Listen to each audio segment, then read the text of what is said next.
Delhi NCR में ठंड के साथ घना कोहरा।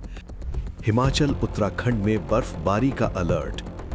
जाने यूपी बिहार सहित अपने इलाके का मौसम। राजधानी दिल्ली और एनसीआर के लोगों की सुबह आज घने कोहरे और कड़ाके की ठंड के साथ हुई है। सूरज देवता के दर्शन तो दूर की बात है, आसमान में छाई धुंध की सफेद चादर ने पूरे शहर को अपने आगोश में ले लिया है, जिससे जनजीवन पूरी तरह से अस्त व्यस्त हो गया है।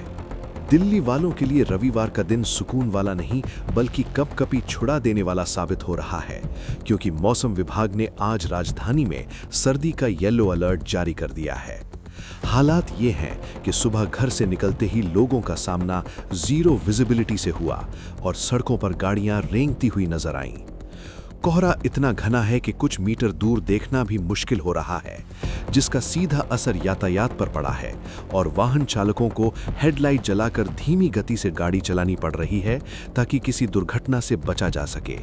मौसम विभाग की माने तो दिल्ली का न्यूनतम तापमान आज गिरकर 9 डिग्री सेल्सियस तक पहुंच सकता है और अधिकतम तापमान 24 डिग्री रहने की उम्मीद है। लेकिन असली मुसीबत ये बर्फीली हवाएं हैं जो हड्डियों में सिहरन पैदा कर रही हैं। दिल्ली और एनसीआर पर सिर्फ सर्दी की ही मार नहीं है, बल्कि प्रदूषण का जहर भी लोगों का दम घोंट रहा है। एक तरफ कोहरा और दूसरी तरफ प्रदूषण की वजह से हवा जहरीली हो चुकी है और AQI खतरनाक श्रेणी में बना हुआ है, जिसे देखते हुए प्रदूषण का रेड अलर्ट भी जारी है। यानी दिल्ली वाले इस वक्त दोहरी माल झेल रहे हैं।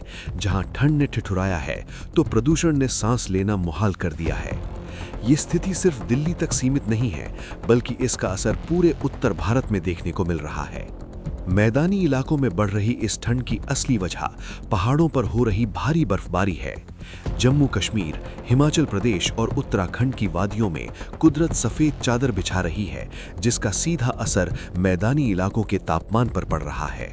मौसम विभाग ने हिमाचल के मनाली, शिमला, समदो और ताबो जैसे इलाकों में भारी बर्फबारी की चेतावनी दी है। वहीं उत्तराखंड के नैनीताल और मसूरी में भी पारा तेजी से लुढ़क रहा है। पहाड़ों से टकरा कर आ रही यही सर्द हवाएं दिल्ली, यूपी और पंजाब को जमा रही हैं। 14 से 16 दिसंबर तक उत्तर प्रदेश, पंजाब, हरियाणा और चंडीगढ़ में भी घने कोहरे का अलर्ट जारी किया गया है। कोहरे का ये प्रकोप बिहार और राजस्थान तक फैल चुका है। बिहार की राजधानी पटना से लेकर यूपी के लखनऊ, कानपुर और अयोध्या तक सुबह के वक्त घना कोहरा छाया हुआ है, जिससे ट्रेन और फ्लाइट सेवाओं पर भी असर पड़ने की आशंका है। मध्य प्रदेश के भोपाल और इंदौर में भी ठंड ने अपने तेवर दिखाने शुरू कर दिए हैं। राजस्थान में तो पश्चिमी विक्षोभ का असर दिखने लगा है, जिससे जयपुर और कोटा में कोहरे के साथ साथ तापमान में गिरावट दर्ज की जा रही है। कुल मिलाकर आने वाले 3-4 दिन पूरे उत्तर भारत के लिए बेहद मुश्किल भरे रहने वाले हैं, क्योंकि कोहरे और शीतलहर का ये डबल अटैक अभी थमने वाला नहीं है और लोगों को रजाई में दुबके रहने पर मजबूर कर देगा। Subscribe to One India and never miss an update. Download the One India app now.